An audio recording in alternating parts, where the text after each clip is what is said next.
Hey 3DMJers, big announcement to start off with at the top of the show. 3DMJ has just released The Godfather's Guide to Posing as part of the 3DMJ Vault, which is our mostly free online education platform. Some of you may remember that Jeff Alberts previously released this as a PDF format back in like 2014. But since then, we've converted it into a full-blown video course with text supplements and detailed diagrams of every single bodybuilding pose. He's also included a downloadable posing practice schedule, along with tips on poise, breathing, transitions, and a whole lot more. And as with all of our other paid courses, you can get pieces of this guide for free at 3dmjvault.com. So go over there, enter your email, learn a bit about posing, and see what this guide has to offer. It's super affordable, and that was intentional, as most people wait too damn long to pay attention to this vital part of bodybuilding. Nothing is worse than paying hundreds of dollars to do in-person lessons at the last minute because you didn't learn the basics in time. So please, please, please go to our site and check this out. So, and just if you're wondering, yes, obviously it's ideal for male and female bodybuilding competitors, but I think it'd also be useful for classic physique competitors and coaches of all the divisions as well. So again, you can get a free sample of this at 3dmjvault.com. Thank you so much for listening and enjoy the show.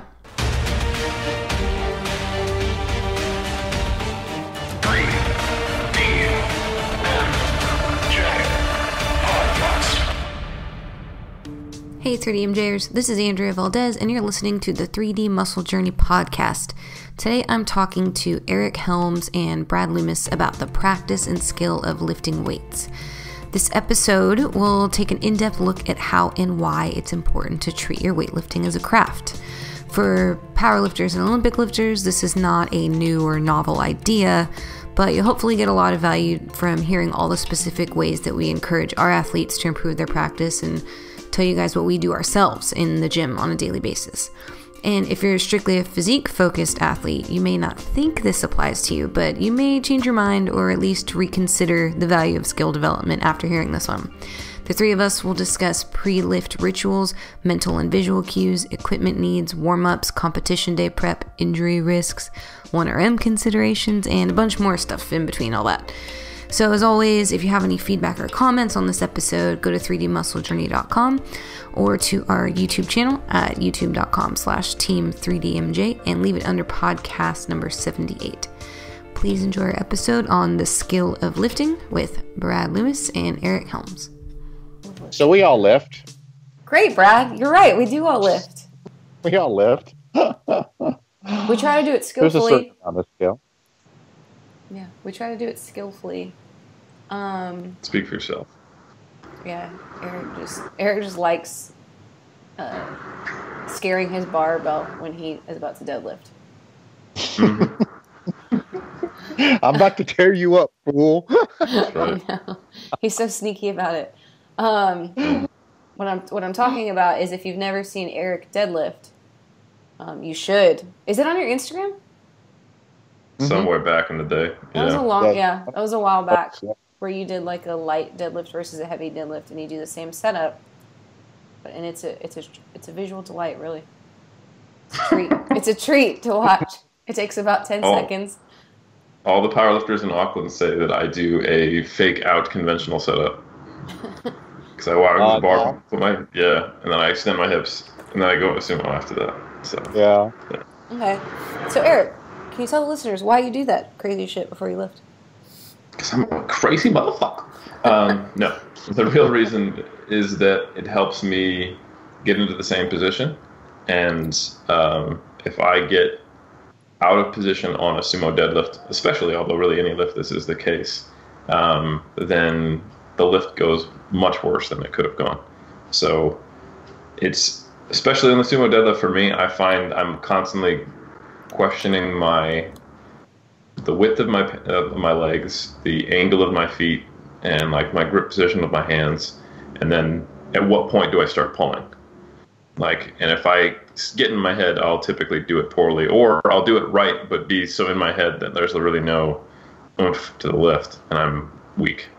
So one of the solutions I found for this is I have a very repeatable ritualized setup. And that's not a new concept. Other people do that, but I find it works really well to keep me on point, because you're not in that same part of your brain. You're executing a motor pattern versus strategically trying to think of how to put yourself in the right position, and actively thinking during the lift in such a way that probably slows you down to the point where you're not producing as much force, and it's probably not as consistent as relying on a practiced ritual.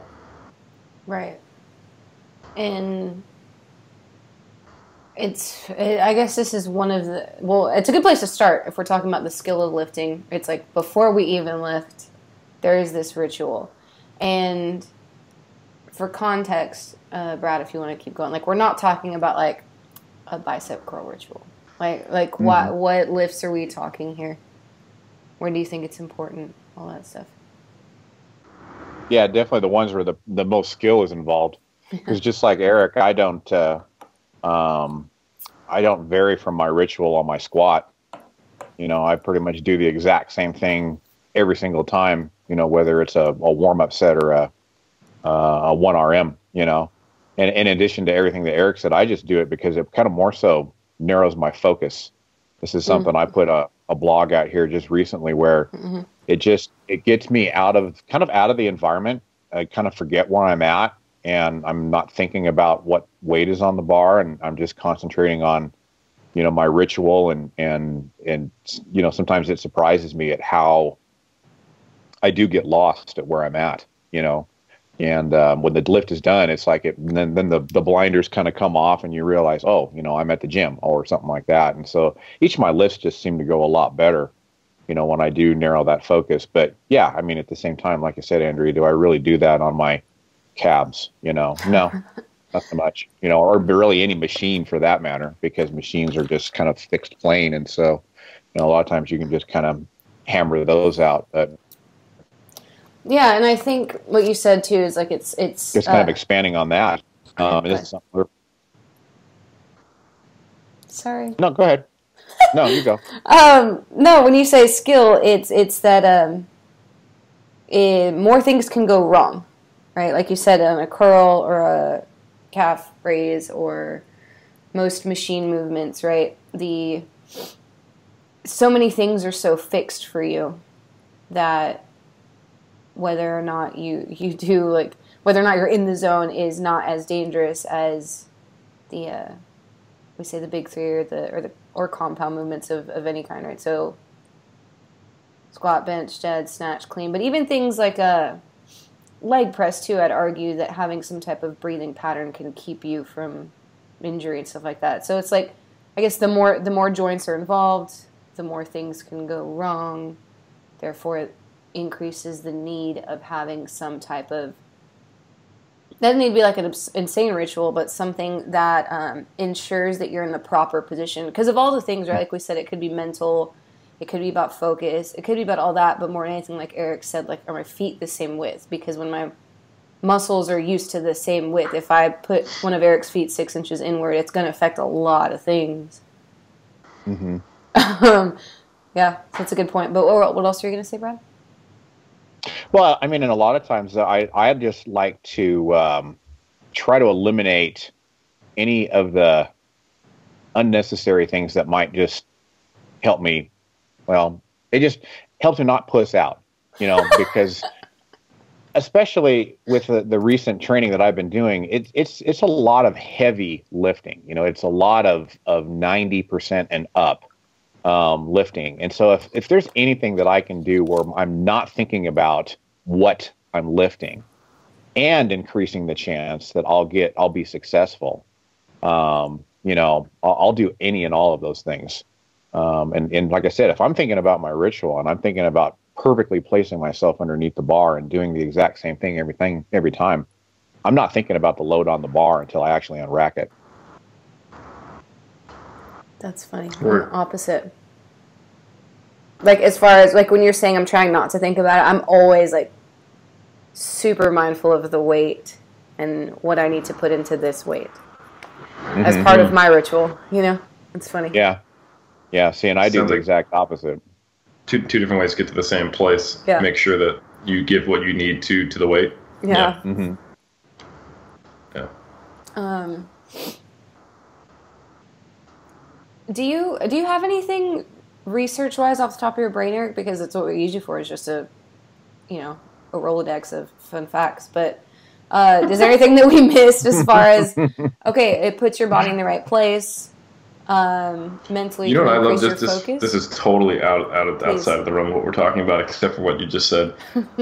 You and I are both in our early 30s, mid-30s in my case. Yeah. We've probably never used a Rolodex in our lives, but we use that in speech idioms. I just think that's interesting.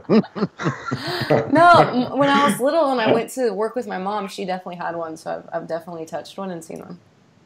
Okay, legit. All right. So therefore, 30 years later, right? Yeah. Rolodex. So we used you as could we say flashcard? We did use those. Hey, I'm even good at Rolodex. I like the throwback. I'm old school, you know. Flashcard. An iPhone note of facts. A Google. A Google Doc of facts. A database. Yeah. Okay, tell me cool things. Did we miss anything as to why the ritual? I turned into Scooby there. Why ritualizing could be useful? Well, I think indirectly there's a lot of stuff on this, like small alterations in form do make differences in outcomes with specific tasks. Like if you change your grip width on a bench press or a row or a lat pull down, there's data showing a different EMG response. Mm-hmm.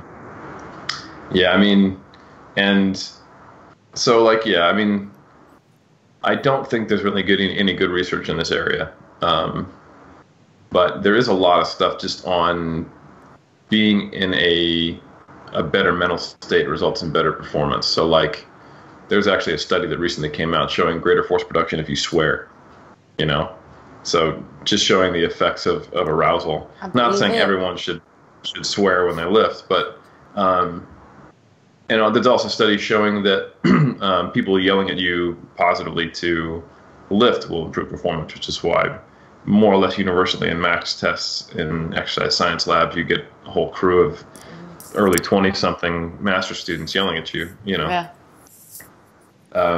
So I think what these processes are is the lifter going through a ritual to create the internal environment that they know from experience will optimize their arousal state and readiness to perform.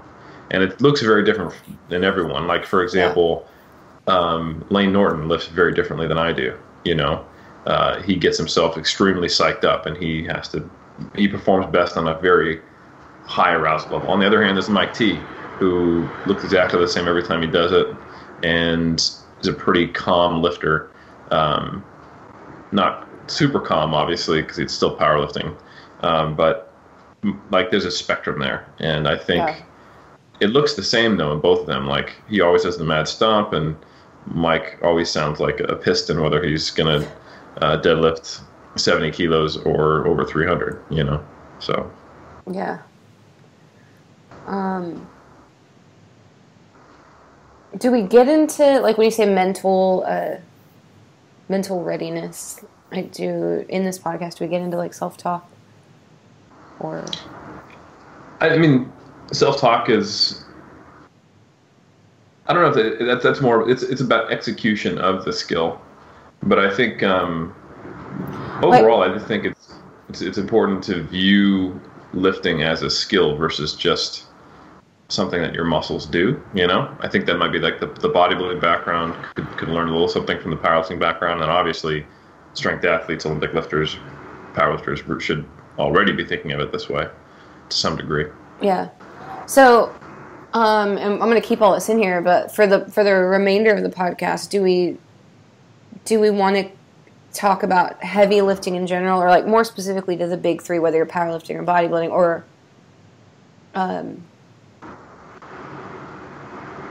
open that up more broadly? Does that make sense?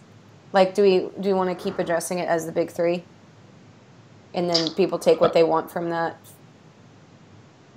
Well, I think it'd be good to hear your input on snatch and clean and jerk. What? Oh, okay. That's not. I meant leg press and chest press, dumbbell chest press and shit. But that's cool. Do you think we have listeners that snatch and clean and jerk? Oh, you said the big three. Yeah. I think there's probably some weightlifters who listen to us. Oh. I know of at least a couple. Really? And there's probably some CrossFitters too. So. Huh. Okay. I'm gonna talk about, I guess, the other thing that I think is real important in mental state, which is not self-talk and like because that's personal, but maybe the need for mind-muscle connection, as much as we don't really like that. Like for example, when I'm doing OHP, I have to think really hard about wrapping my scaps around my back, right? And when I'm deadlifting nowadays, I have to think hips below shoulder blades because I'm used to cleaning stuff and my butt's a little higher for that. When I'm when I'm front squatting, I think shoulders directly on top of hips, but when I'm back squatting, I think get your hips out of the way. Like all those things that I've had to practice to figure out what works for me. Mm-hmm. Do you guys have things like that? Because it's funny because you guys talked about like, I don't want to think about this. And like Brad's like, I get lost so I don't have to think. And me, I am thinking real hard like every single time I approach a bar. I think it depends on the movement for me, like, and also how many reps I'm doing. Like, for a single, I think about the setup because that puts me in the right position. Okay. If I have to do a set of 6 on squats, then I have to think about body positions to prevent myself from drifting out of position. Like, I will think of trying to keep my hips kind of wedged underneath the bar as I come out of the hole on reps after like 2 or 3. Because I'll start to get a little too forward leaning if I don't. On deadlifts, I have to think about actively resetting, and then I don't like to let go of the bar, walk away, reset up. Bench press, when I do multiple reps, I think about actively getting the bar back before I go up to some degree to get into that kind of optimal path.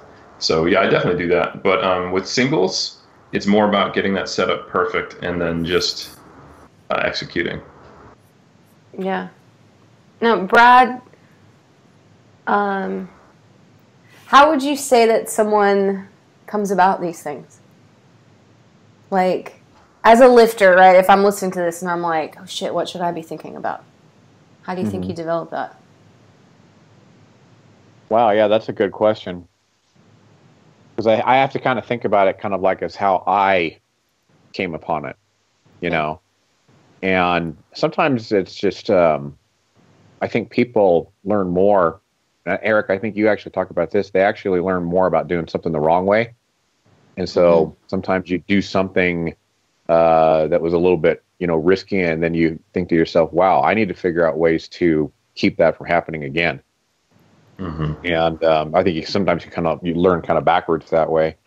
But yeah, gosh, how did I, come upon these things? And I think it was just kind of a combination of all those things. You know what I mean? Learning the wrong way to do something, figured out what did work. Sometimes you stumble upon something. Like I know, for example, with me, I just stumbled upon the fact that I was thinking about my setup and I forgot what weight was on the bar. You know what I mean? And I was like, wow, that really, really helped, And I think so. I think things kind of get fed in, as you evolve, especially the longer you do it.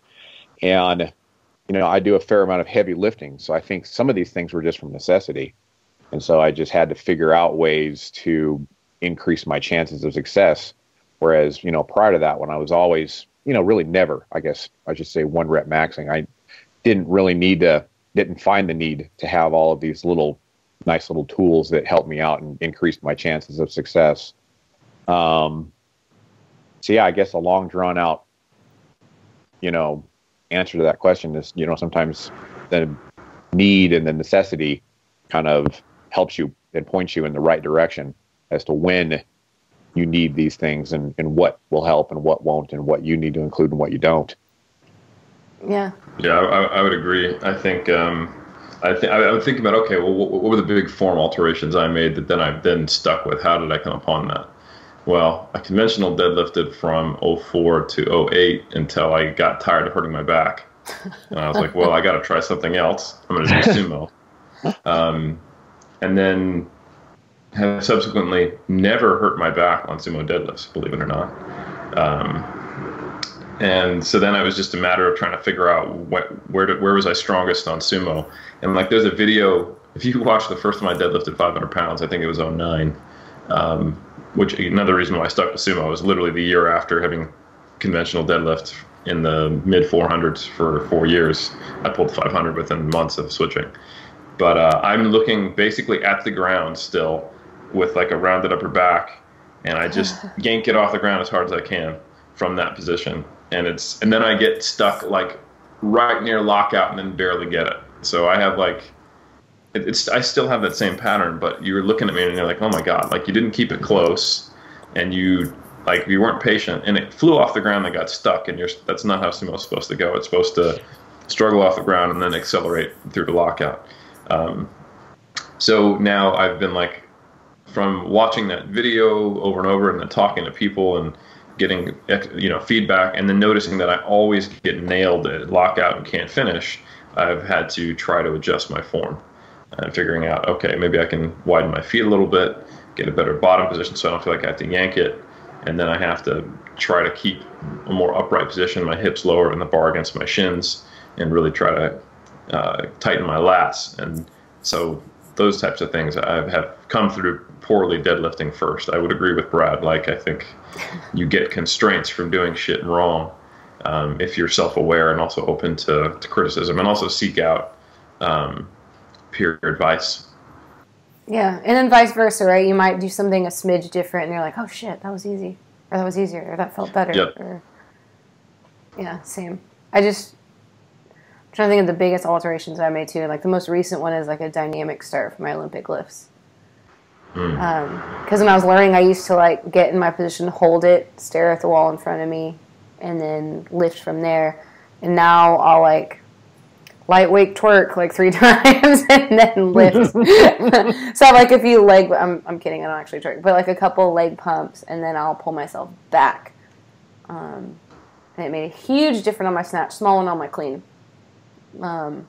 With speed off the floor, which then helps me get my chest a little higher, which is helping me put the bars on top of me instead of in front of me, because that was still happens sometimes, but I would receive with things just an inch or two in front of me really often, and now it's a lot less often with the dynamic start.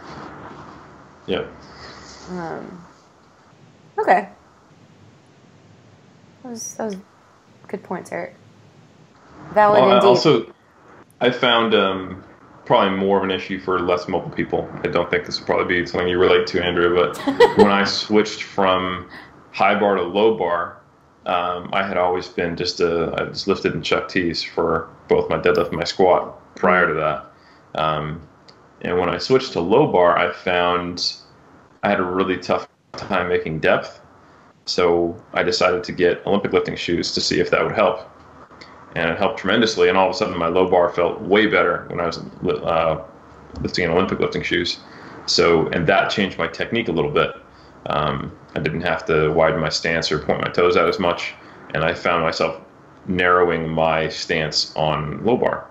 And then I felt more powerful, and et cetera, et cetera, et cetera. So I think it changed my equipment decisions, and it changed my, thus that changed my stance and the way that the squat looked itself. So I think sometimes you don't really have a choice, like if you don't want to start rounding your back and barely hitting depth at the bottom of a squat, you might have to widen your stance, get Olympic lifting shoes, etc. Dude, shoes are life changing. I'm sorry. I always was really resistant, and still am, to anything I don't need. So I didn't start using a belt until, I had been lifting for 2 or 3 years, and it was like I decided after my last prep that I wanted to do powerlifting, and so then I used Brandon's belt, which was too big for me, but it was something to feel on my stomach, so I would learn to brace better because I wasn't really bracing. So that lasted like 3 or 4 months, and then I got my own belt. And the shoes I didn't want to get either for a long, long time. And then once I did, huge difference that I underestimated.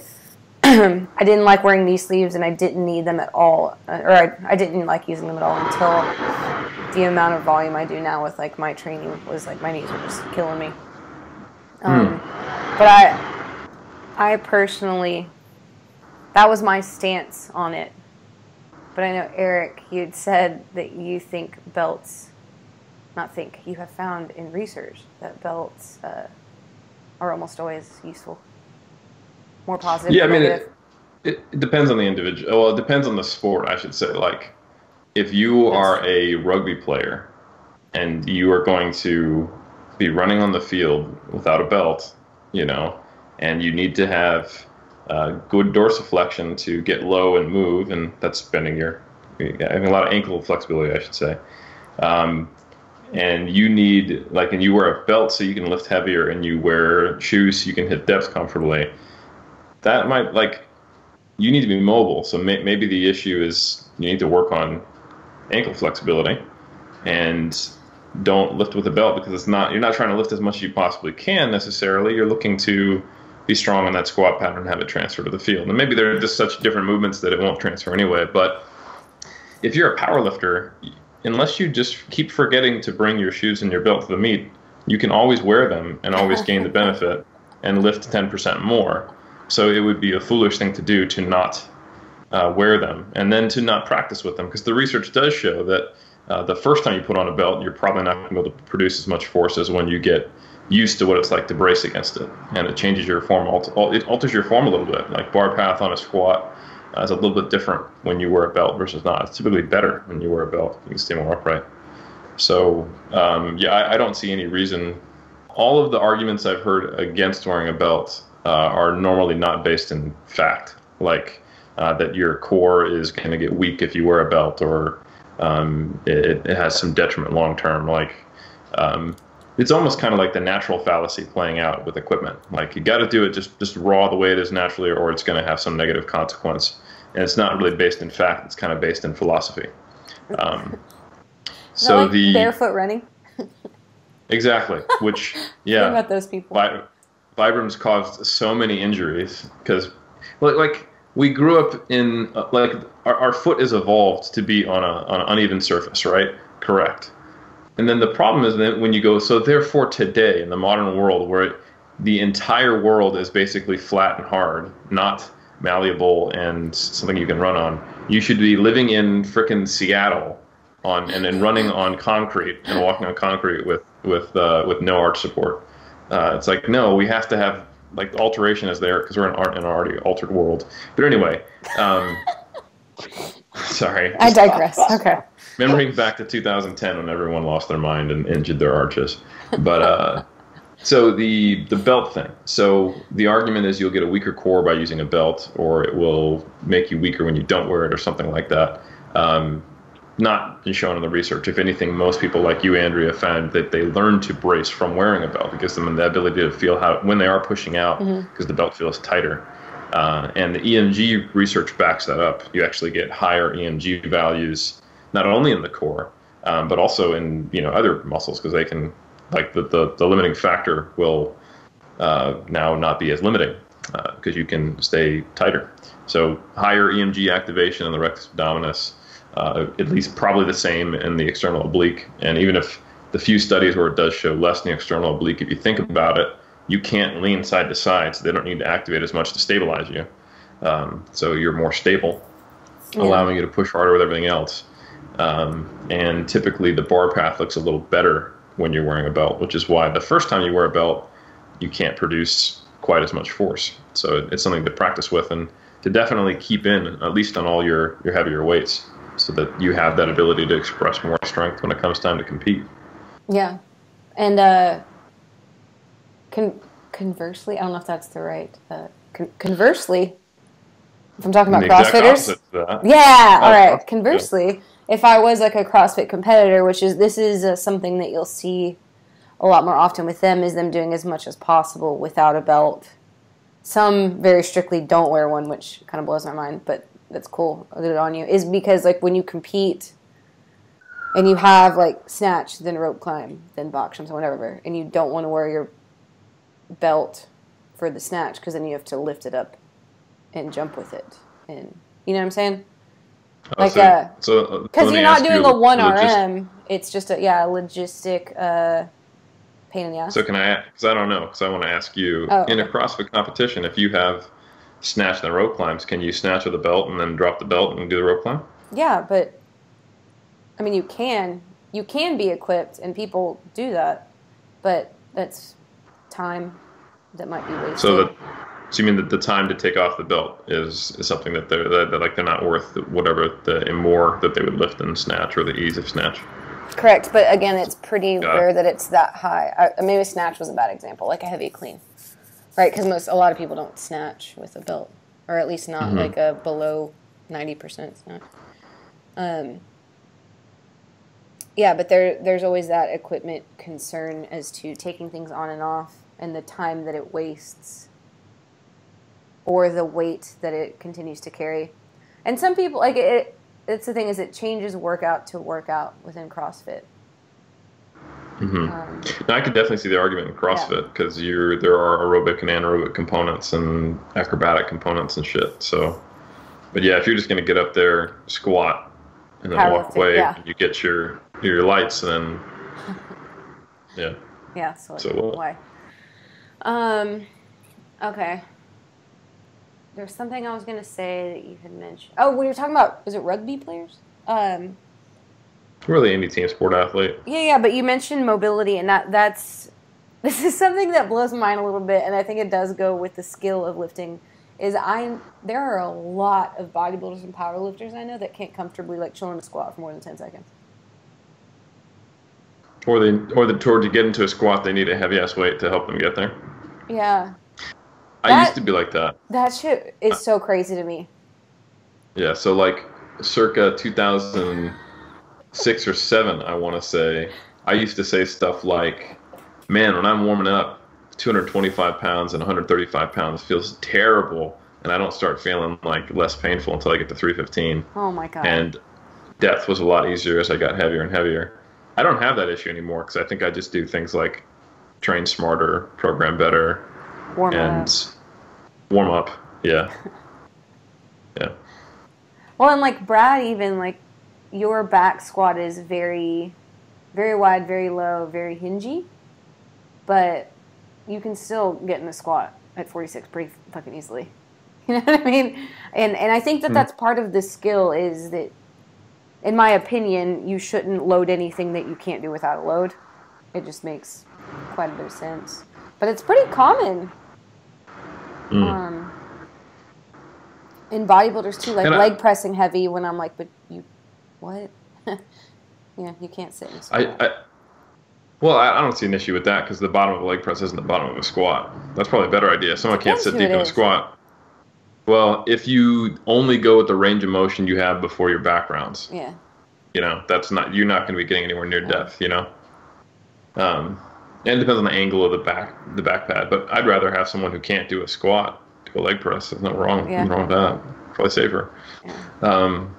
But I should clarify when I was like my first few warm-up movements, like when I'm doing like body weight squats while warming up, those don't feel great, but I do feel better obviously as I get looser. But no longer do I feel like 60 kilos feels like ass, but 140 I can finally like only have a 4 out of 10 on a pain scale now.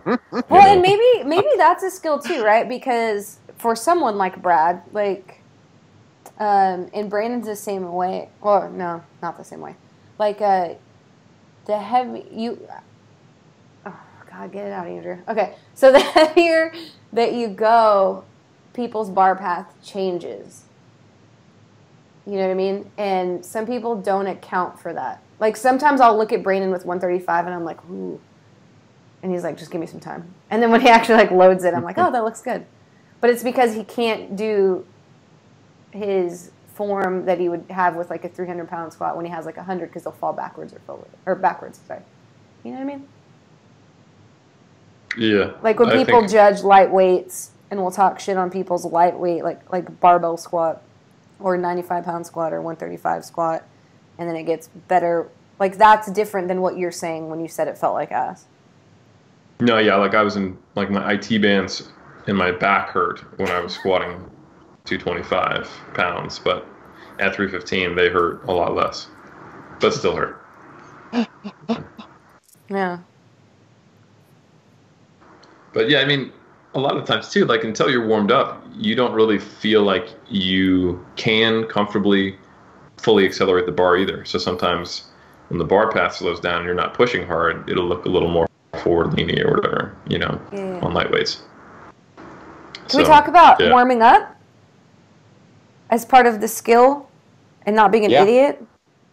Yeah. Brad, talk to me about your barbell. Okay, so let's assume that someone has done any dynamic warm up, like their heart rate is high enough, they're warm physically, and now they're touching a barbell for the first time. Or maybe they just did their barbell warm up.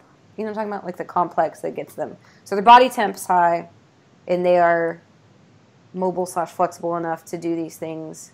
When you guys start with the barbell in a rack and you're about to squat, what do you do, Brad?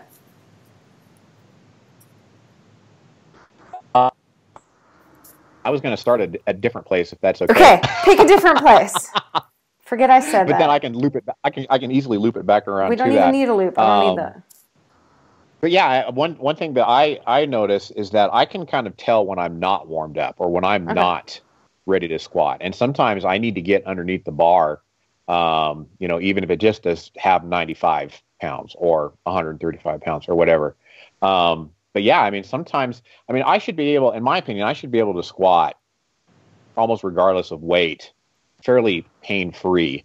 And if I can't, I need to do something about that. Yes. And so I've kind of noticed that, I'll do my hopping around and my little dancing things that I do that, Jeff likes to make fun of. And he frolics. And I feel pretty good, and I'm like, okay, you know what, now it's time to get underneath the bar and probably try something out in some variation. Usually I start with a front squat just because it kind of takes less wear and tear on my back.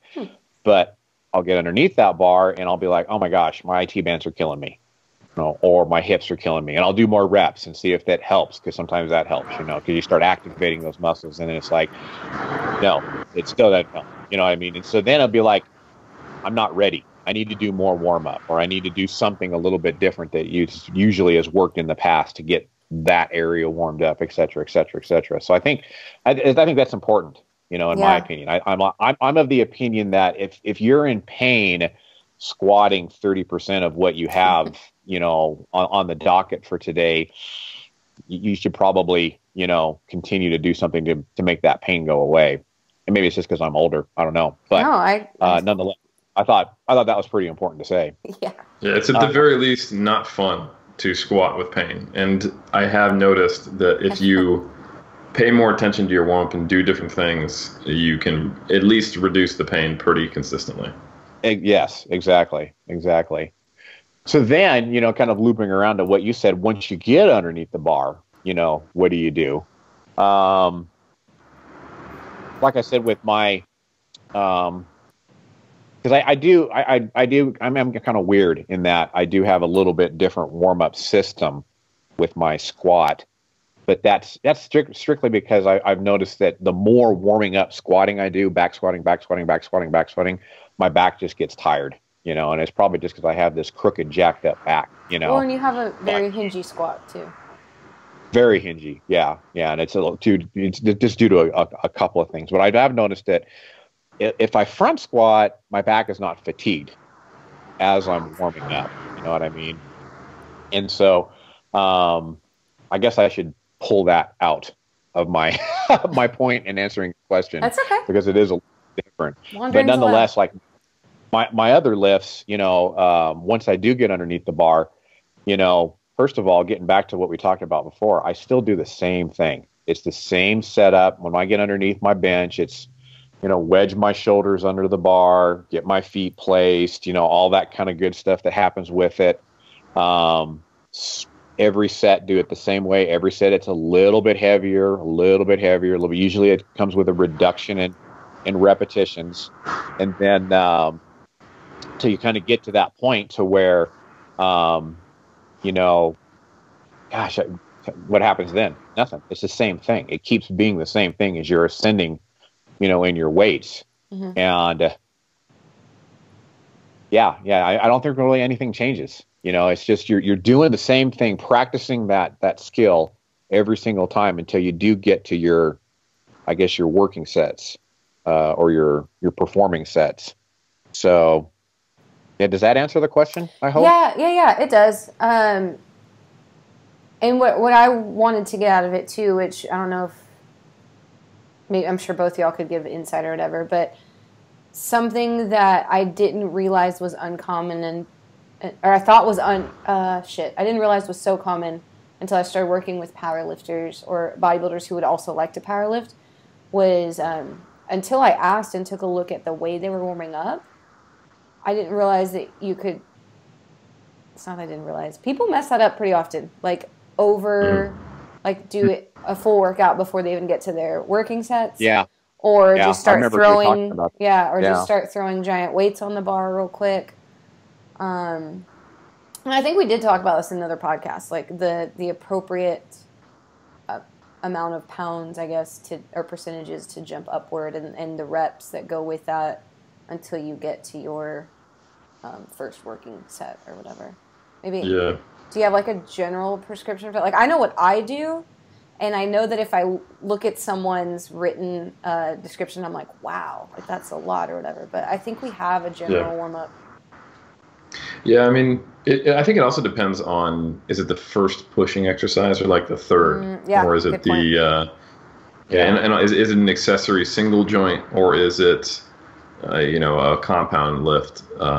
Also, are you going to do 10 reps or are you going to do a heavy single? So like, for example, I was just thinking about my last workout, I did an upper body thing, and I did my full kind of warm up to a heavy bench, and then I was going to do 10 on overhead press with 135, and I just did one set with 95, and then went right to 135. I had like 4 reps, so that's very different. But when on bench, I did basically if I'm going to do heavy, it'll be about a 15 rep warm up total. So like 5, 4, 3, 2, 1, and that final singles at about 90% of what I'm going to work with, and that's kind of evenly spread from there. Okay. So it'd be like if I'm working with let's say I'm going to do a single with 315, then I would probably go like 5 at 135, 4 at 185, 3 at 225, 2 at 255, and a single at 295, and then go 315 or something like that. Maybe 285 in that last one. But that would follow a few barbell squats, air squats. Like it's not like you walk in the gym, ride the bike for 5 minutes, and back squat with 135, right? Or maybe I'm just like missing perspective because I'm a small female. I don't think that would be that bad. Like if you did 5 minutes on a bike, I would. And I mean, like if all you're gonna do is bench, like if it's an upper body day, I come in and I like swing my arms around a little bit. But if I'm gonna do like squats and bench, then I do like 5 minutes on the bike. And then I do a more generalized dynamic warm-up. But I think, like, if you're not in pain and your body temperature's warm and you practice the movement, then you've accomplished all the goals anyway. So I think the perspective shifts. Like, if you talk to a CrossFitter or someone who's an athlete in a sport that's not just 3 movements or 2 movements, then you find a different perspective because they are getting ready for a day that's going to involve skill, strength, speed, multi-directional movements. But if you're going to come in there and do bench, overhead press, row, and push downs, and it's just your bench day, then do you need to be doing air squats? Probably not. I mean, if you want to, go for it. But so I think it needs to be specific to all those things. Yeah. When I do like more bodybuilding training, I'm like my first set on bench is going to be 10 reps. So I'll do maybe with like 245 or something like that. I'll probably just do like a 5-3-1 warm up. I'll do like 5 with 135, 3 with 185, a single with 205, and then to go. Yeah. So I don't need as many warm ups to get to a lighter weight. So I think it depends. Now let me ask you this to play devil's advocate as you like to. Go ahead, Brad. You can go ahead. No?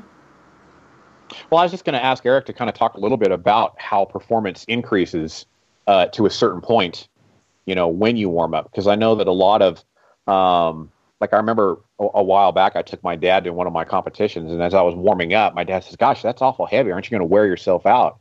before you even get up there on the platform. And I kind of had to explain to him, well, no, we're actually practicing motor patterns, getting acclimated to heavier and heavier weights so that I actually will perform, better on the platform. But there's a certain bell curve where that starts to actually decline.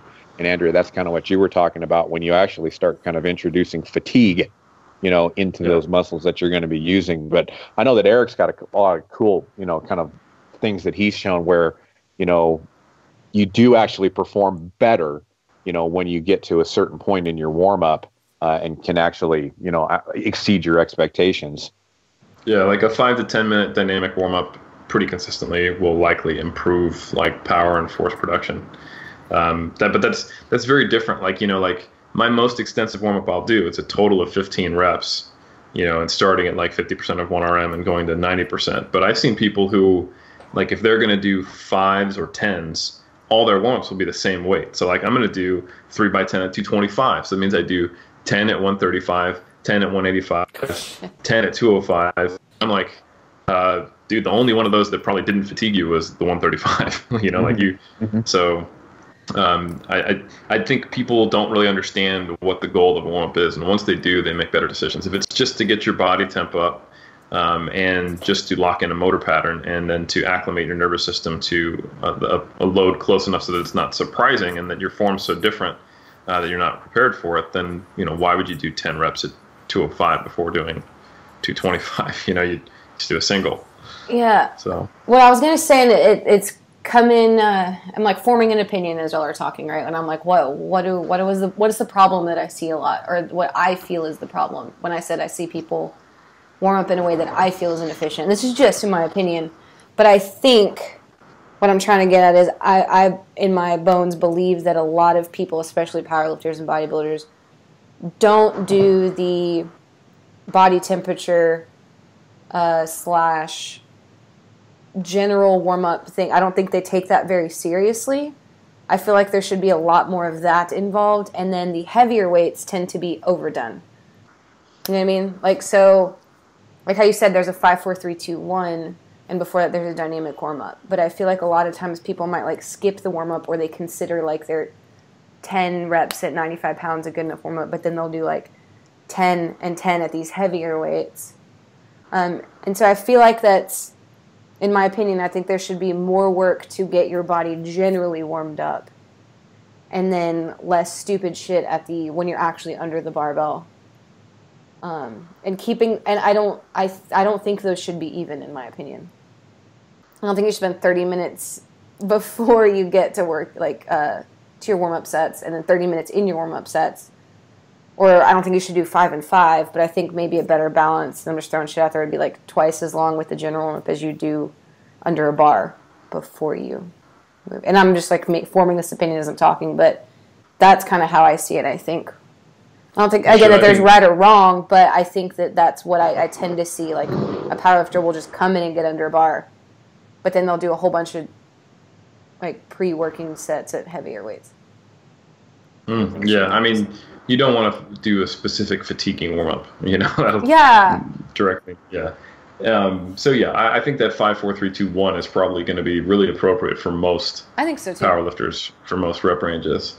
And then 5 to 10 minutes of general dynamic warm-up should be plenty for anybody. Like, if anyone's spending more than 20 minutes on their warm-up before they're getting into working sets, I think there's probably something. Yeah. They're just either they like to go slow, or they got up really early, and they're waiting for their caffeine to kick in, or yeah. That's different. Yeah. That is different. If you're coming around chit chatting like I do, and I'll roll around for a rotor. But I'm not talking about myself in general, because I spend way longer than any power lifter or bodybuilder should getting ready, and I get that. But I do think that it's underappreciated in general if I'm like watching people at a Gold's Gym or whatever. Yeah. I'm just like, shit, you just walked in and started doing that, and then you wonder why your shoulder's broken. When you bench. But I think another indicator of that is when people don't feel good till they're like third working set. It's like, bro, maybe you should have spent some more time before you got to your first one. Did you hear that a lot? Yeah, sometimes. I mean, anytime I notice sometimes I can tell when I've under warmed up, and this could just be a false association. Like, I'll do my first set of bench. It's like, RPE 8 wrong today. I'll do my next set of bench, and it goes down to a 7. And I went, okay, I clearly didn't warm up enough.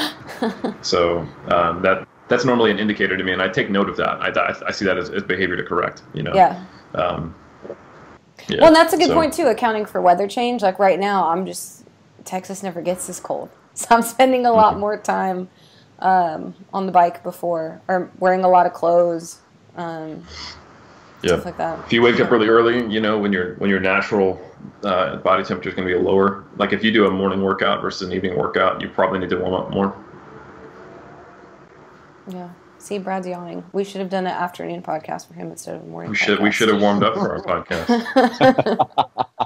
But yeah, I think the topic was relevant, the whole warming up thing, because when you treat a exercise like a skill, not just something you're doing to grow your muscles, because no matter how much, even if that is the only reason you're doing an exercise and you are a pure bodybuilder, you still have to do the movement. And I think when you think about lifts as skills that you need to develop and things to practice, it starts to change the way you program, or it opens your mind up to more programming options. I think some of the pushback against like high frequency training on a movement comes from people who are just thinking about the time frame for muscle recovery, and they think that every time you do a movement, it should be highly fatiguing, or what's the purpose? But there is definitely purpose, especially if you are a strength athlete, in doing practice with the lifts, not necessarily creating a recovery sinkhole. And that means you can do it more often, which may enhance your motor skills, even if you're not necessarily stressing the muscle a ton. Because hypertrophy does contribute to strength, but it's not the biggest contributor by any means. So I think sometimes just the value of looking at movements as skills, just reminding yourself that, it kind of shifts the way you look at your training. Let's talk about that theoretically. If I just want to get jacked, and if these lifts require skill, then that's a waste of my fucking time, and I could just leg press and leg extension, and like, why am I doing that?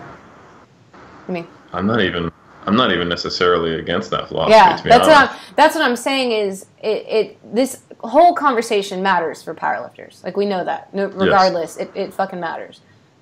Dang, I gotta stop that. Okay. But if you're a bodybuilder, this stuff matters if you want to lift heavy in certain compound movements. But like Brad talked about at the beginning, it doesn't matter if you're just trying to leg extension.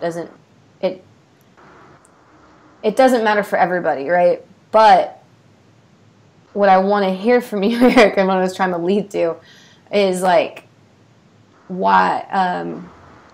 So then, why am I doing the compound lifts? Why do I want to get good at these? If it's a waste of my time, is it just because I think it's fun? Is it because I want something to chase? I'll answer your question in a system that I would use as a bodybuilder. If you're a pure bodybuilder and you give no fucks about the ego of having a big squat or a big bench, which many bodybuilders, whether they say it or not, they do like to keep in some of these big heavy compounds because they have cultural value, Yeah. If you're a bodybuilder and you don't squat and you don't bench at all, sometimes that you get made fun of, or you feel like you're not doing it right, or you feel like you're missing something because those are movements on a pedestal.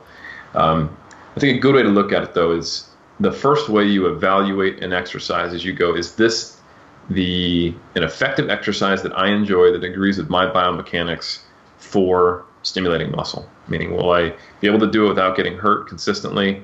Can I do it with a full range of motion without altering my joint positions? The joints that are stabilizing. And then do I like it? And if it meets all those characteristics, then from there you can assess, is this a high skill movement or not? And if it is, then this stuff does matter. Because even if you're going to be doing, 6 to 10 on squats always, you still need to pay attention to the fact that it's a squat and it's a hard movement, and it's much more difficult to make that 10th rep high quality than it is on a leg press, where you just keep pushing and it just slows down. With a squat, you can get out of position and miss. So if you're going to be using a compound multi-joint free weight movement, you need to treat it like a skill, because no matter what you're using that movement for, it is still a skill if you're going to be doing it. But yeah, there's nothing wrong with not using those movements. Like, for example, right now I'm in a training block where my primary lower body movement is a single leg press, because I'm just really liking it. And I've gone from but even with that, there's like these crazy neuromuscular adaptations that happen pretty early on if you do it with a high frequency. Like, I've done 6 sessions with leg press, and I've gone from having the sled plus 60 kilos to the sled plus 100 kilos for 3 sets of 10.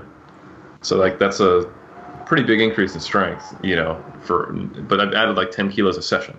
Yeah. And so yeah, but if you're going into it the first, like when you start a new movement and you're like, I'm only going to train it once a week and blah, blah, blah. Like, if you don't think about it from that perspective, then you can just be wasting time or, so that's probably, anyway, to go back to kind of my main point before I tangented it off, evaluate the movement. Is it the appropriate movement I want to use for hypertrophy for those reasons I said?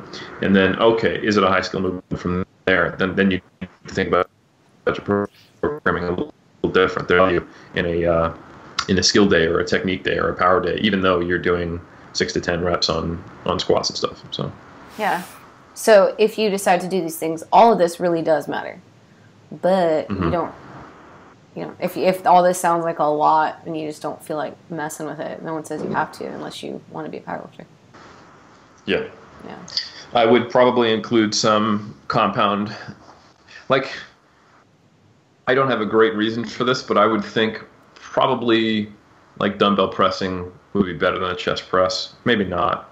Like, I would just think that some of the compound movements where you're trying to move multiple joints through space, your body's natural movement patterns would make more optimal use of your muscles than a position you're forced into by a machine. That could be bullshit. That could just be a bias.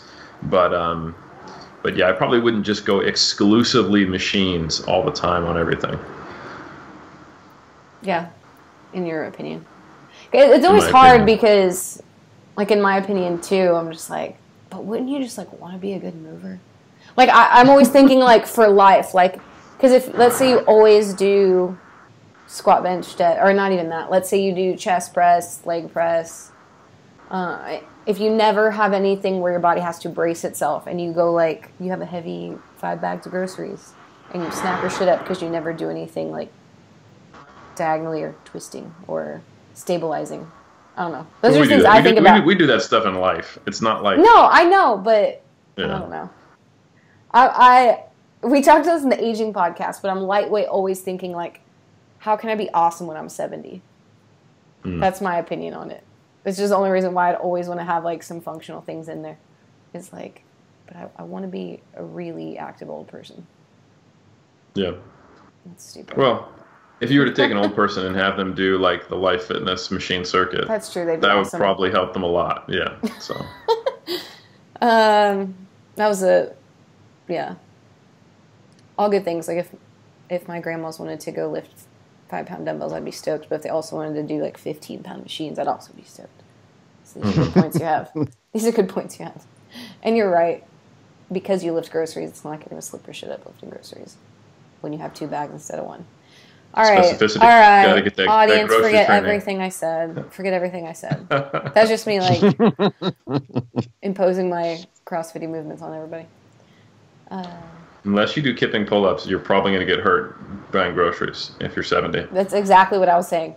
That's actually exactly what I was going for. Unless you do pistol squats, you shouldn't go upstairs. That's what I was saying. That's where I was going with that entirely. Yeah.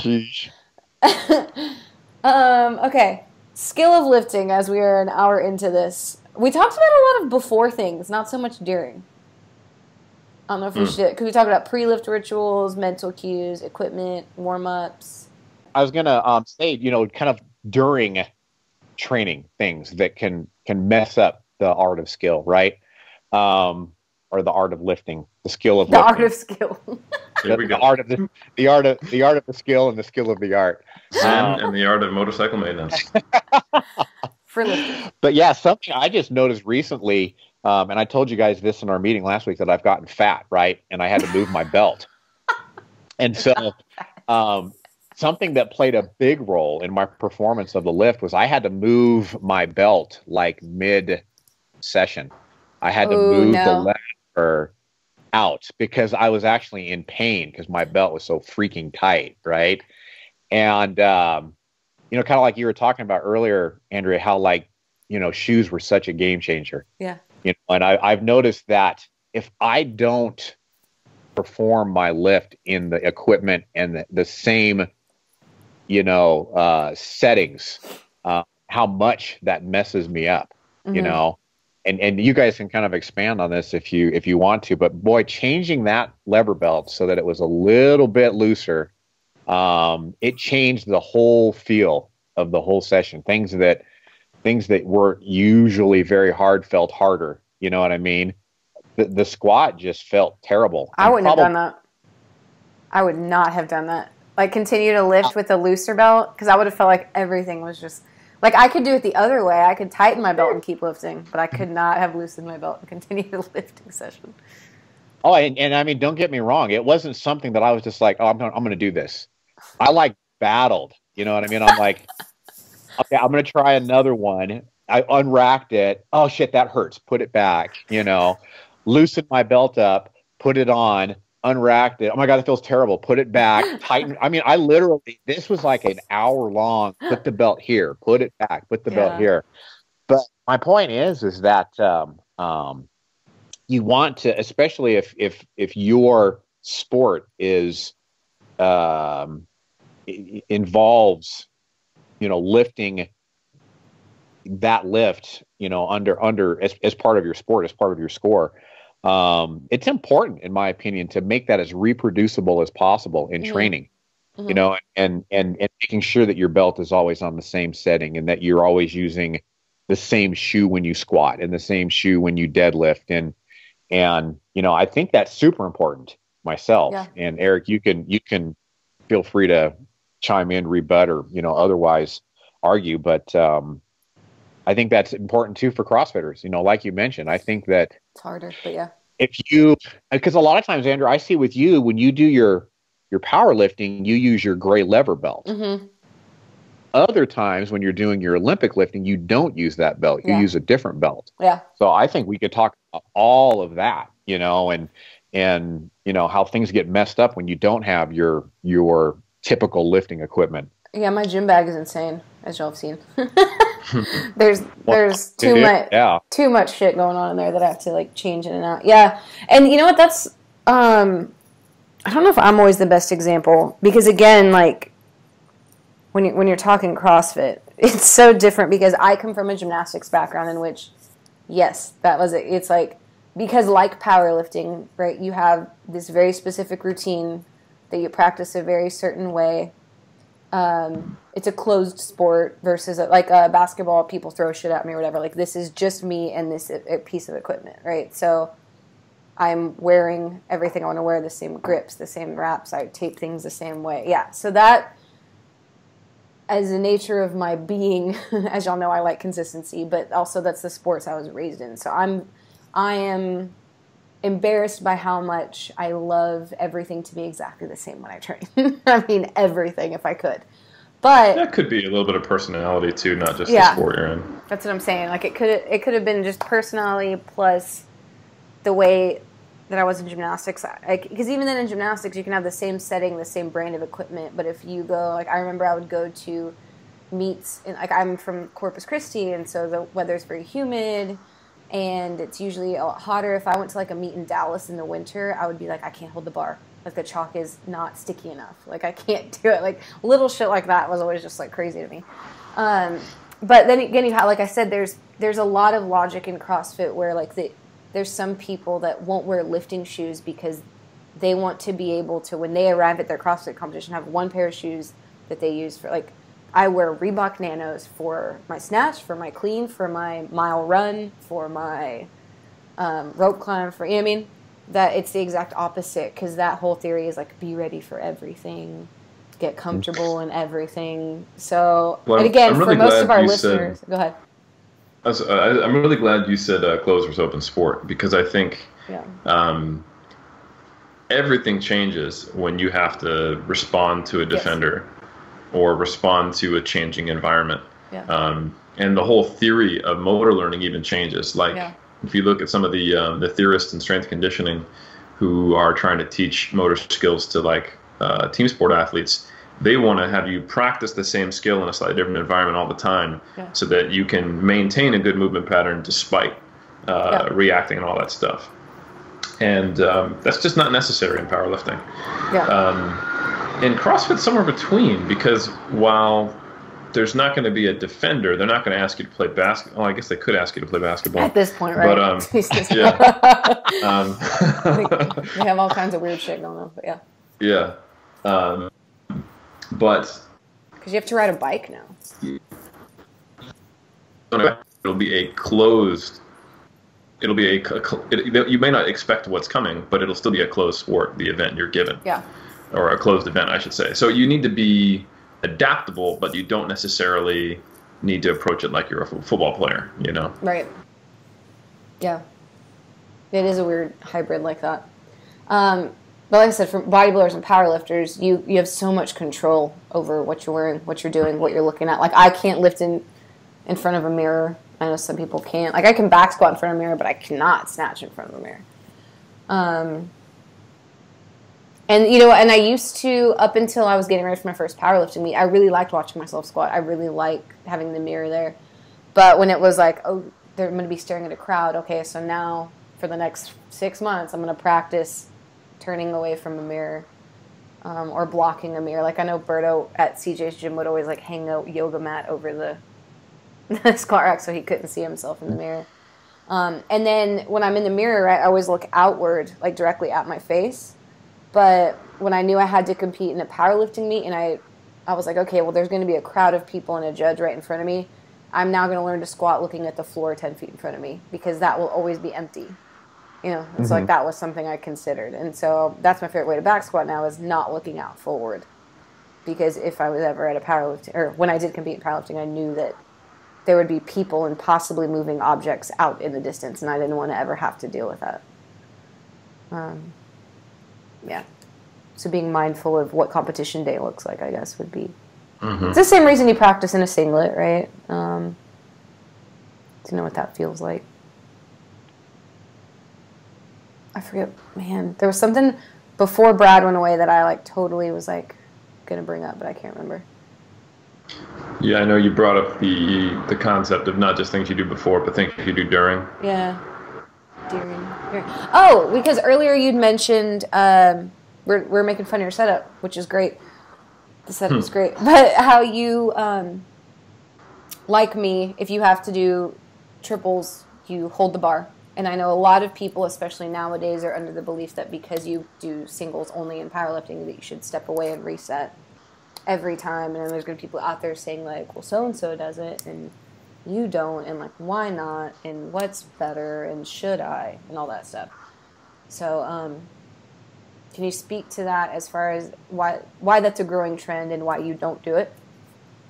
Yeah, I think it's a very reasonable argument that because when you do a deadlift in a competition, it's a single, and you're not going to get a stretch reflex. But if you hold on to the bar and do multiple reps, often, especially if you go, let's say you do a triple with 85% on a deadlift, and you hold on to the bar and just do them repeated reps, the second rep is typically harder than easier than the first. Yeah. And then the third rep gets hard again because you're getting a stretch reflex that you didn't have on the first one, because you're starting the repetition after you've just come back down from the top of a deadlift. So the argument is that's less specific, and you want to train the way you're going to compete. So if you're always going to be doing a dead stop concentric beginning deadlift, then you should make all your deadlifts like that. So just release from the bar, take a step back, come right back to it. So you're doing like one rep with 5-second rest between. So you're basically clustering your reps. I think that's fine for a powerlifter. I think that's a very reasonable argument. That said, I don't know how much time you actually need to do that. How much of that type of training do you require to train that skill? You know, could you just do it in your last block before competition? Could you just do it on your heavy day? is there anything wrong with doing sets of, 3 to 6 on a more high volume day where you hold on to it? And then that your strength day, you do singles. I think all of that's very valid.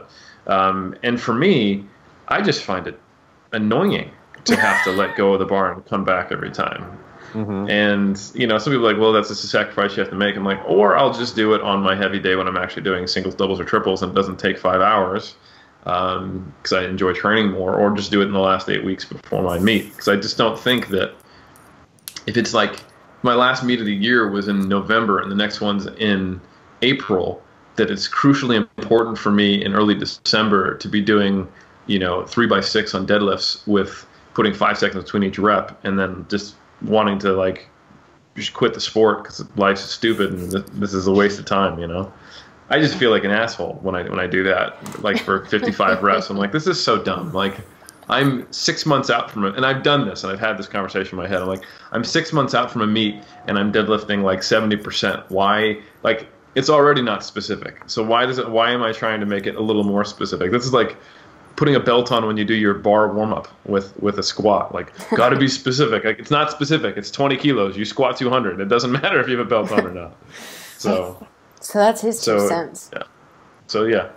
Yeah, that probably brings up a good point. The skill of lifting takes in a lot of context, and a lot of these things that we're talking about. Yeah, you need to not just pluck this one example out and then always do that. You have to take into the context around it as well, and not just on that day, but on that block, that year, your sport, etc.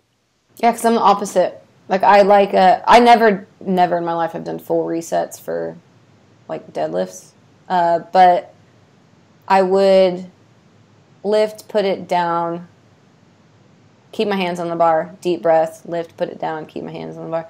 But now, because I know that if and when I compete in grid, it's as fast as humanly possible, anytime I have more than one, if it's doubles even, it bounces off the ground and goes right back up.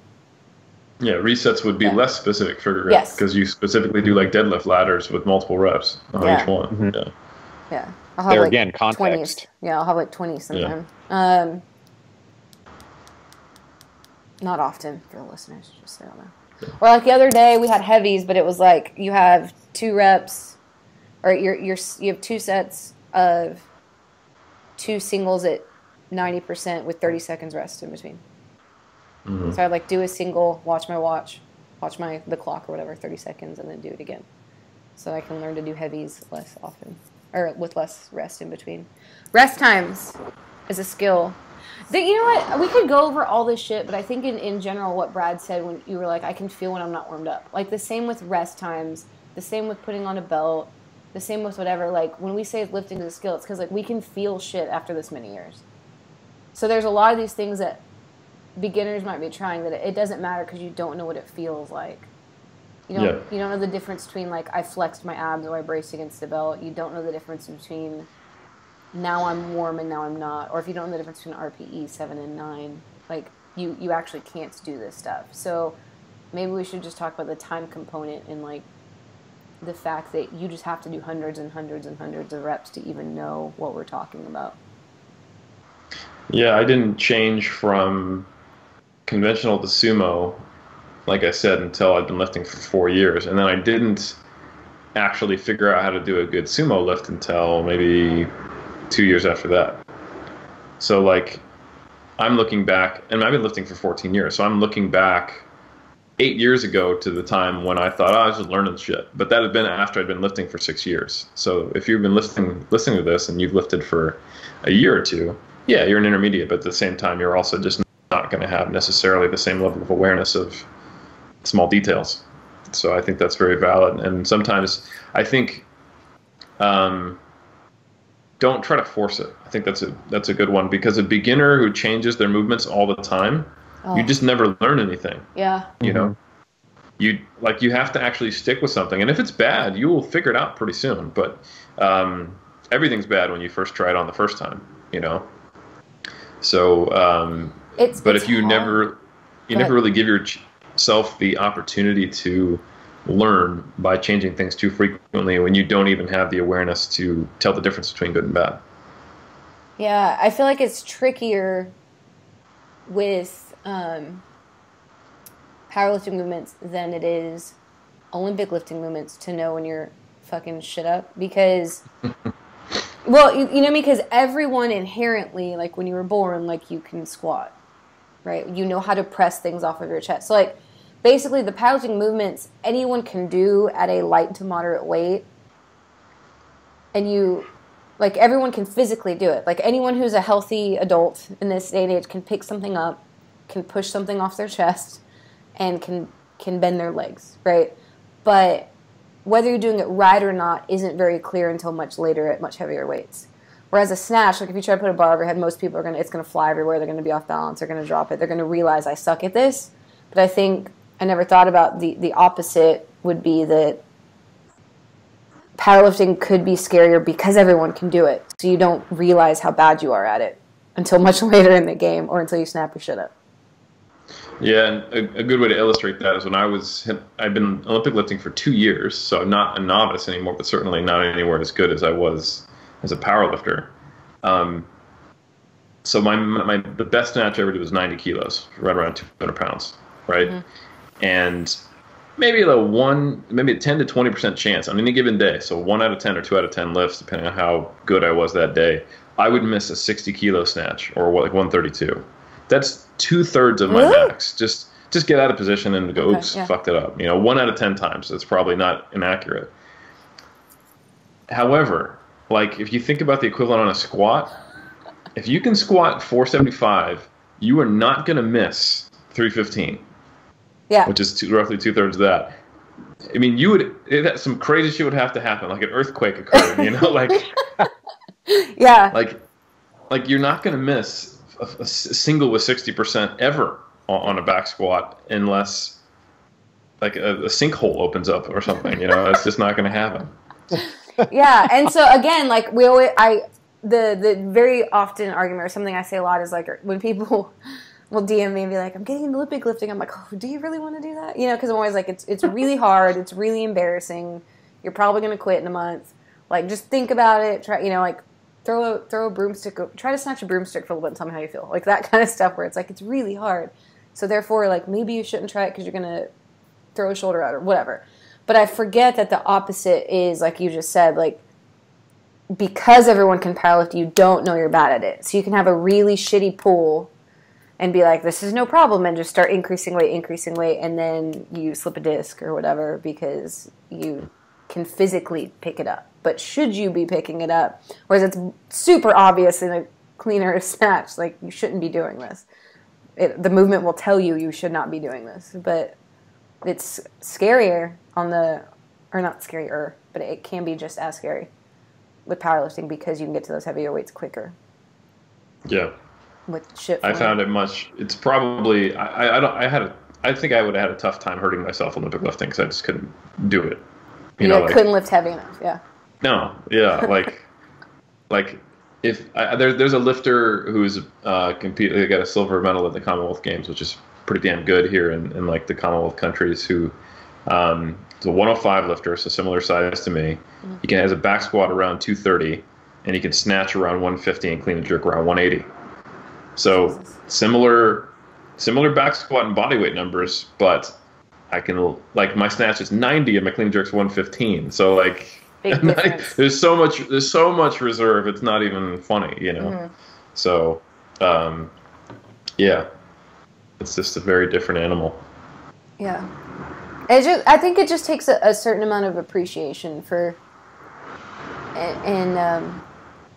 people to, I can squat physically. I can do a squatting movement. Therefore, I'm just going to load the bar as much as I can. I think that's just like a real common average Joe thing to do. Mm-hmm. Well, with bench maybe. Bench and deadlift, yeah. Like average Joes don't actually squat heavy. Is that true? Yes. I mean, I think they do. They just don't go all the way down. Right. So it's still not a squat. So they don't squat. And when they do go all the way down, it's probably not heavy. So yeah. Good point. Okay. During the lift, skill of a 1RM, and I think we can stop there. Yeah, that's That's an interesting thing. Like, so one thing that shifted in the way I look at programming a lot is I think of, you can have like skill and then muscular stimulus as kind of separate concepts, and that can allow you to do some interesting things with programming. So you could come in and regularly hit a single at an 8 RPE. That's you'll see Mike T and RTS guys do that a lot. Do that 1, 2, 3 times a week, and then you do back off work after that. You get some volume after that. You know, you could even apply that with a totally different movement. You know, you could do a single at a reasonably heavy percentage of your 1RM on squats, and then go do leg press. You know. Yeah. And like, especially if you find the squat is a movement that beats up your joints, but you want to get the most useful volume possible, but at the least cost to your joints. Well, hell, one single at a heavy percentage of your 1RM and then taxing your muscles in a different way is a useful way to do that. I've played with that a lot with people who are just really not built to squat or deadlift. Is let's get, you know, once they're at a certain skill level, of course, they can do a high skill heavy single, and then we'll do front squats after that. I did that when I was recovering from my hip surgery. I didn't want to play too much with back squats because that's what kind of was the original problem. So I would do one heavy single, and then I would do front squats. Yeah. So I think we just get locked into rules with programming too much because we often come from the kind of the bodybuilding background where it's all about kind of stressing the muscle and arbitrary rules about what's a good exercise, et cetera, and instead of kind of stripping it all down and thinking about what are my goals, what is the skill that I'm trying to develop, and then, you know, what is required to make a muscle grow, and how related are they? Yeah. Like Brad and his lat thing too, like he only actually deadlifts in meets and then snatch grip deadlifts in training because it's the only way you can get the reps in. Yeah, and I think, and there. No, you go ahead, Eric. No, you go ahead. No, you go ahead. Just kidding. Okay, go, Brad. Well, I was going to loop back around to, you know, just that context. You know, I don't think that would be very effective for somebody that was, you know, not as trained as I am. Yeah. You know, I think that if you had a year, you know, of sumo deadlifting experience, then you had a similar, you know, happening that I had. I don't know that would be as effective for a person like that because. You know, they're not even really probably very good at sumo deadlifting yet, you know, and so they haven't really gotten really good at it. But yeah, I think that, you know, again, context is really, really important. Yeah. And, man, we do forget a lot that there's separate things you can train for within one sport. And it's way more obvious in like basketball. Okay. You have to shoot, you have to dribble, right? You have to pass, like that makes a lot of freaking sense. But in powerlifting, or especially like a power builder, like you said, like, okay, I need to know how to lift a heavy ass weight, but that's probably not the most efficient way to accumulate volume, and volume accumulation is really more important for my physique goals. So how do I address both of these, and do I really need to do a shit ton of squats to tax on my back when my back is actually a weak point on my physique and I need to go do a shit ton of rows?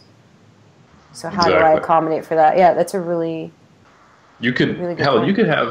You could have a couple days where you just choose two of the big three and work up to a heavy single, and then one day where you have a mock meet, and then one day where you go to the gym and just do like a circuit of machines, you know. And really disassociate the two. And I think that would be effective, so long as there was some kind of appreciable way to assess progress over time. And it is weird that we don't do that in this sport. But like, it makes so much, it isn't like novel. Every other sport does it. We just think we're all special and shit. No, the typical power builder tries to blend the two as much as possible. And they end up doing, okay, I'm only going to do compound barbell movements, and I'll work like in the 4 to 6 rep range.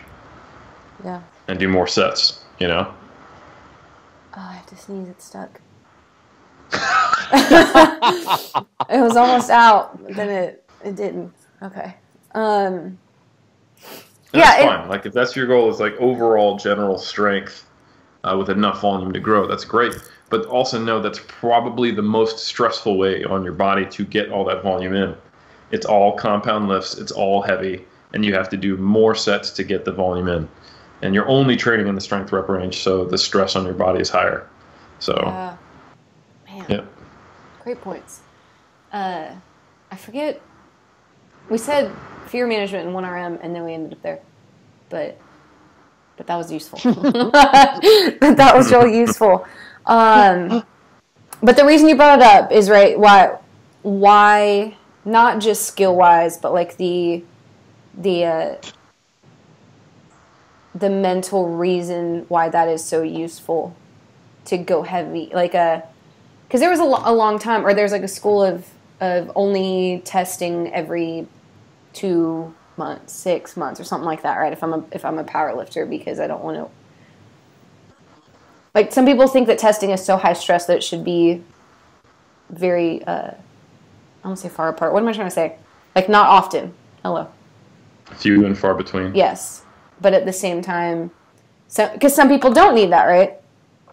But some people like myself, I do really well practicing at much higher percentages. Yeah. I think, some of that's a self-created, like, outcome. Like, if you only touch over 90% once every 8 weeks, then it's going to be stressful because your body's not at all adapted to that, Yeah.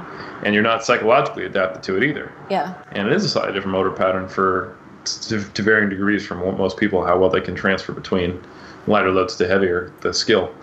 But that's why I really like the concept of, like, people always go to extremes. Like, either they have to do maxes every day or like a max every 3 months. It's like, well, how about a heavy single once a week? You don't have to be, like a single at a 7 or 8 RPE is going to be pretty damn close. Like, that's an opener, right? Yeah. So, and it's certainly not like people do their opener and like, all right, now we need to warm up for our second attempt. That doesn't happen. Yeah. Well, like Brad says it a lot too. It might have been in our meeting, or I'm not sure, a podcast. You were like, when I get under certain weights, like, I'm scared. Like, you said that word. Like, I get scared. Like, what are you scared of? Oh boy, totally irrational stuff. See, but that matters.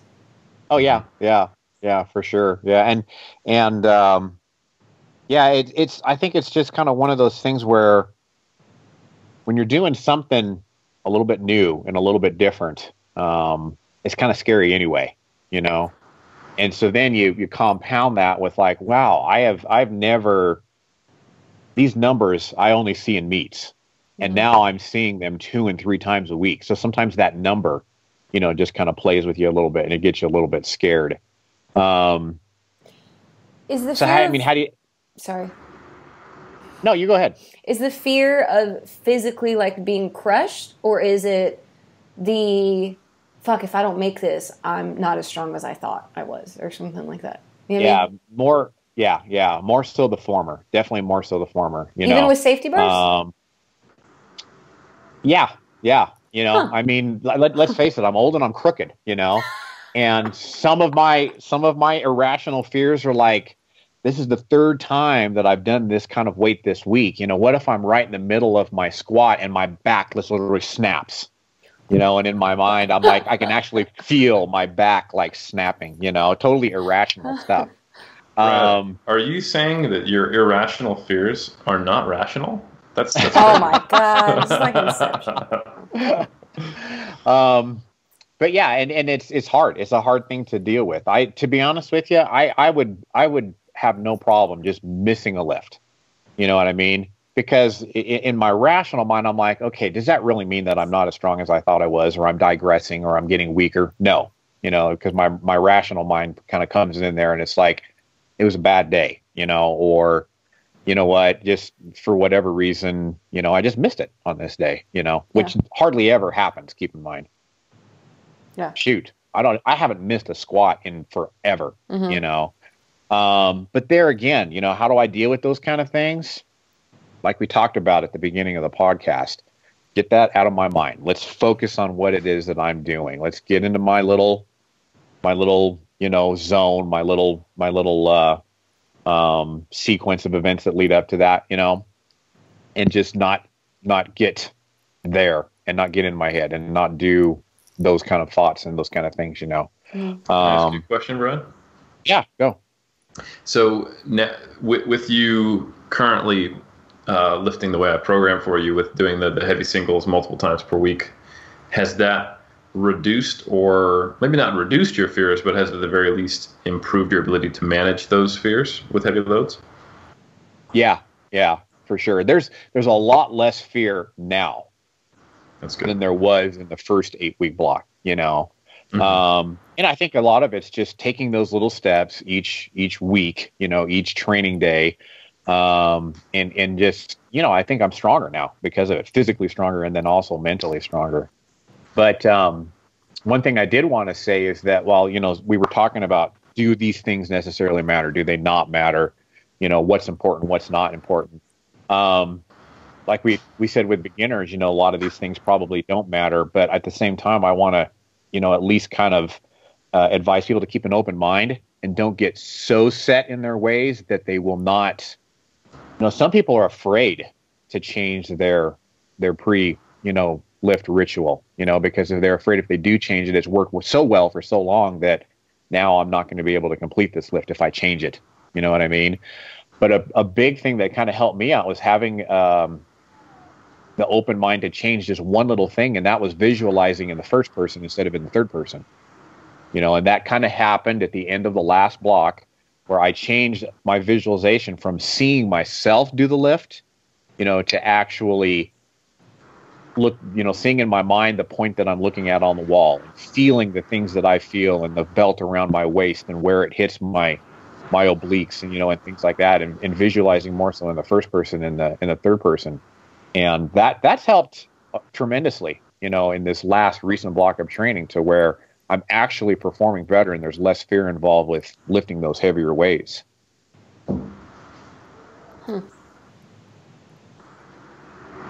My Mind Ninja hack is in my unracking for squats. Like, I will blow that shit out of the J-hooks for no reason, because I'm like, that was light, so therefore I can do this. Like, that is, if I unrack slowly at a heavy weight, I'm like, oh, damn, maybe this is heavy. So I know if I'm like at 90% or higher, I'm basically like trying to throw it through the ceiling when I take it off the hooks. And I'm like, see, that was easy. And then, but I can tell in my unrack if this is going to be a good rep or not. I always try to do that, but sometimes if I'm like real hyped up, like I just tested last week, and I was like all day and all week, because I get real psyched up on testing. Like, not, yes, as I'm lifting, because everybody does, but like the whole week, I'm just like I go to bed thinking, okay, what am I going to test tomorrow? Right, when I wake up, I'm going to make sure no alarm, no appointments that week, because like I get very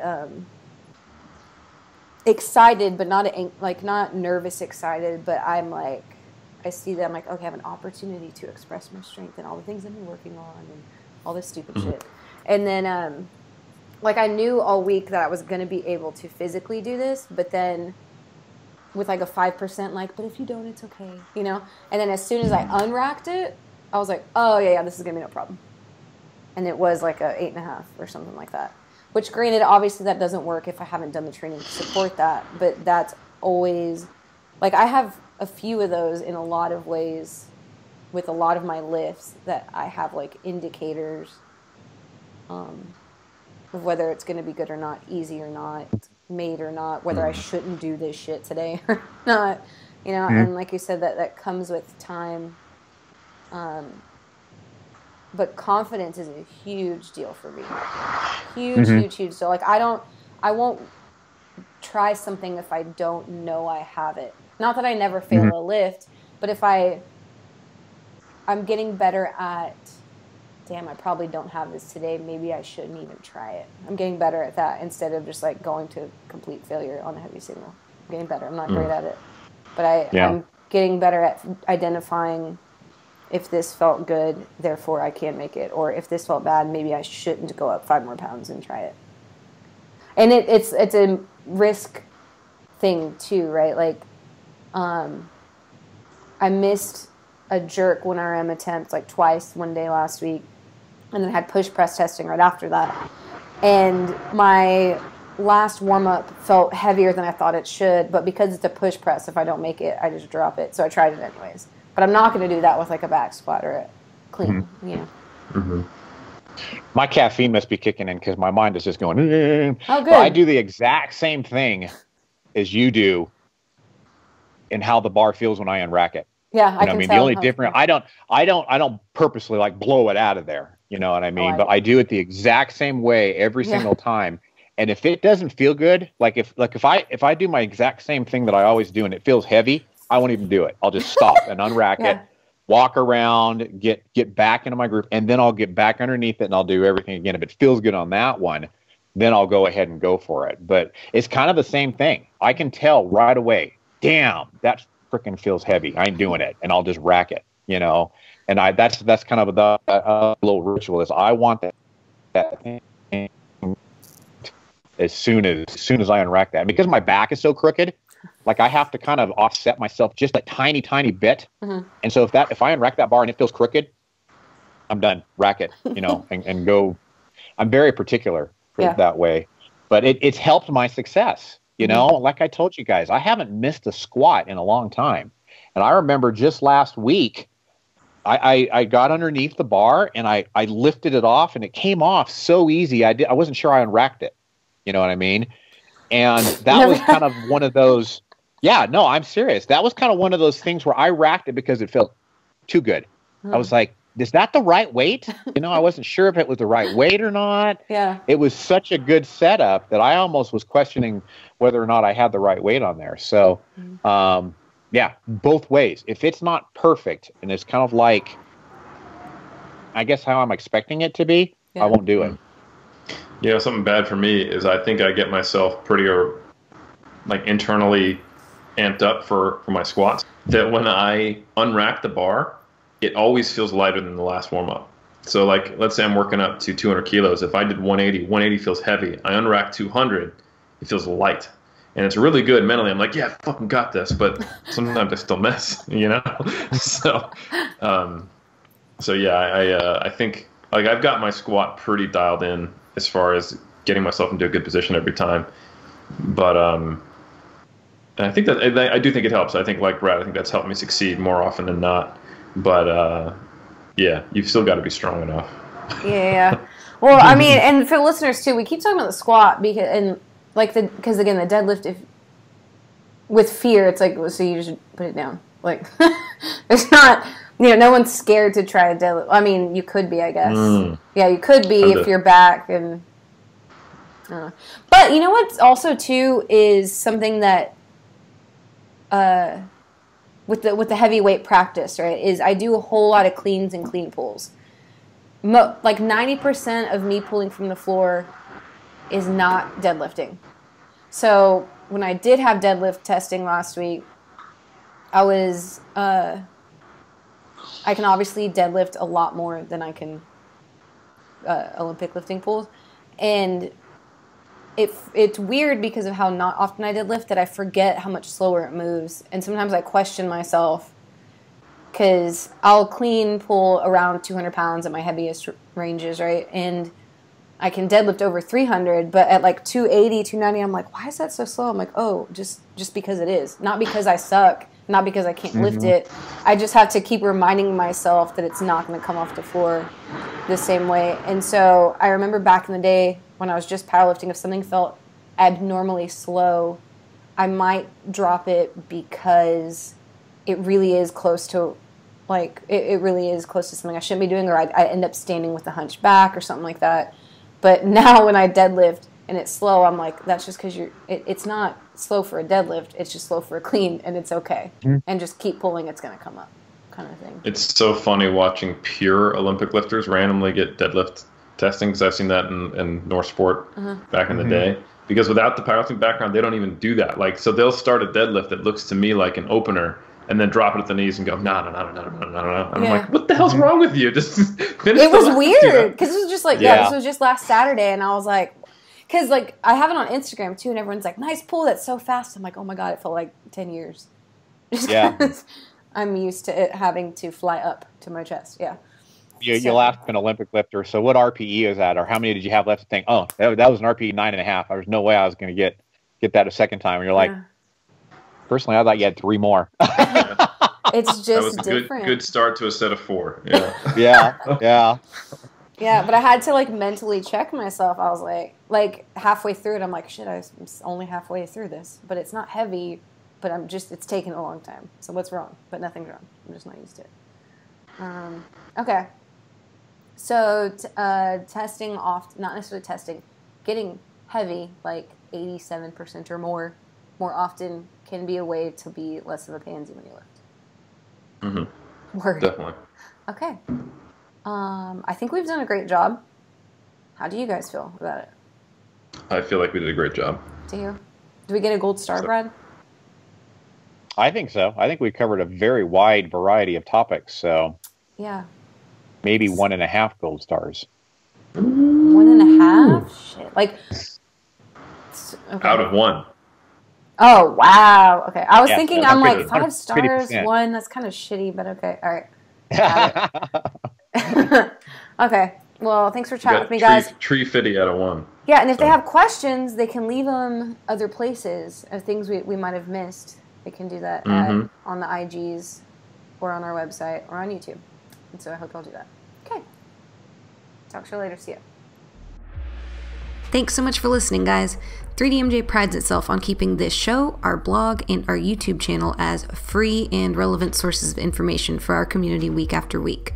We also release additional free video courses as often as possible at 3dmjvault.com.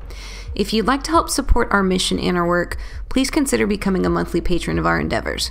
Go to patreon.com/team3dmj and donate as little as $1 per month to our cause of helping educate and grow the drug-free bodybuilding and powerlifting communities worldwide. You can definitely choose to donate more, and if you do so, we'll send you discount codes for future use on any of our paid products. But any little bit helps, and we appreciate your monthly support in any amount that you see fit. So again, you can start assisting the team at patreon.com/team3dmj. That's patreon.com/team3dmj. Thanks for sticking around, and we'll see you in the next show.